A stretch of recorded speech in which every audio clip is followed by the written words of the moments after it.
President Trump his intention to introduce the new gold card. $800,000 between $5 million is a big gap. That would make it a longer process to bring in the gold card.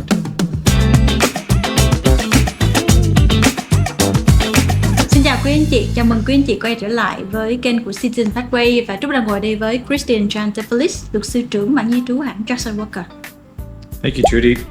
Appreciate having the opportunity to talk with you about the gold card, the current state of the EB-5 program, and what to think about as you're considering moving forward under your immigration process. Yes, recently there are an announcement from Mr. Donald Trump, the president of the USA, related to the gold card. So what news about it and how is it affect the EB-5? Yes, President Trump did come out with an announcement just recently about his intention to introduce the new gold card, which is an opportunity for somebody to get a fast track to U.S. citizenship by a $5 million donation. That's really all we know for now. There are some other aspects of this that are being speculated, such as somebody who does this program could potentially get U.S. tax breaks, not paying worldwide income on U.S. taxes. And this could be a fast way to become a U.S. citizen, which is really different from the other immigration processes that we have that make sure that you're first becoming a permanent resident and then would have the opportunity to apply for U.S. citizenship. It is a very high price tag of $5 million. This $5 million donation is supposed to go towards reducing the national debt. And some think that there will be a lot of people around the world who would be interested in this program that would help reduce the national debt, but others have kind of looked at some of the numbers, and really there might not be that many people out there that actually could help reduce the national debt to a significant degree. But regardless, if this program's still out there, there will be some people who do take advantage of it. Yes. Some people say the gold card is unrealistic because not many people with $5 million willing to pay that, like a donation for just the U.S. citizenship, unless they can have a federal tax. If we see the volume of people who can pay $800,000 between $5 million, it's a big gap. Yes. And we can see that like last year, there are $3.9 billion come to the U.S. through EB-5. So right. They cannot just aware the huge benefit of creating new jobs and putting money to build the U.S. and also they can attract more kind of quality people who really want to live and to build America. Yeah, so I think that the gold card discussion has really put EB-5 in the spotlight as well. Yeah. And just the overall concept of investment immigration in the United States. In the past, I think investment immigration has been sort of a behind the scenes or a lesser known immigration process. And now it's being put on the world stage. EB-5 is becoming a much more household name. And this is giving us an opportunity, those in the EB-5 industry, to engage in discussions with members of Congress and other stakeholders who are interested in EB-5 to try to emphasize how important this program is to the United States based on its job creation aspect or requirement, and then the fact that it helps increase investment into U.S. communities. That's very different from what the gold card, I think, is intended to do, which is primarily, as I've called it, a donation rather than an investment.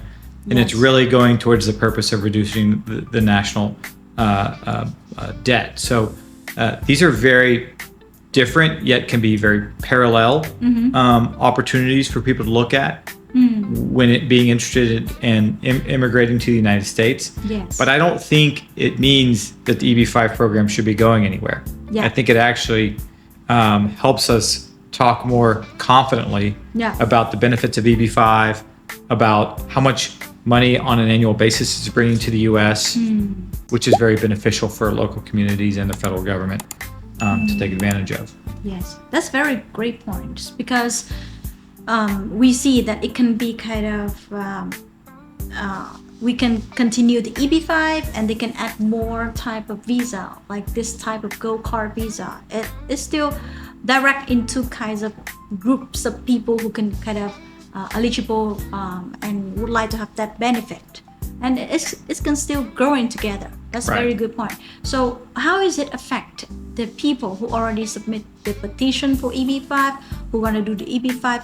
What should they do at the moment? Okay, so really great question. This has been a very hot topic question over the last few weeks. So we have to look to the law, and that's what's so important here. Is the EB-5 is an immigration law, and immigration laws have a higher standard to change. You have to have more support in Congress to actually change immigration laws. So within the EB-5 Reform and Integrity Act that was passed in March of 2022, there is the program, the EB-5 Regional Center program was extended till September 30th of 2027. So we know we have the Regional Center EB-5 program until then. They also said that anyone who files by September 30th of 2026 is locked in to today's laws, to today's rules. So you know the requirements. If you've already filed, I would be very surprised if anything in the future were to be retroactively applied to somebody who already filed.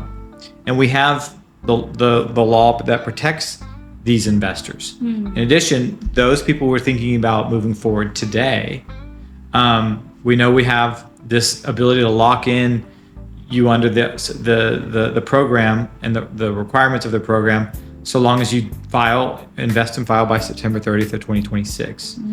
I remain confident in that ability. And here's another reason why. So if President Trump does want to bring the gold card into effect sooner rather than later, Yes. sort of the way to do that would be to introduce the gold card through a budgetary bill, but not try to go after changing immigration laws. That would make it a longer process to bring in the gold card. So why not envision a scenario where we continue to have our EB-5 laws as is, Yes. and those thinking about moving forward can use those immigration laws now until September 30th of 2026 and be going through the process accordingly, while at the same time the new gold card comes into effect maybe over the next 3 or 4 months, Yes. not changing the EB-5 program. That's sort of a best of both worlds on either side, but it's also kind of a more realistic approach to how he could get the gold card into effect sooner rather than later.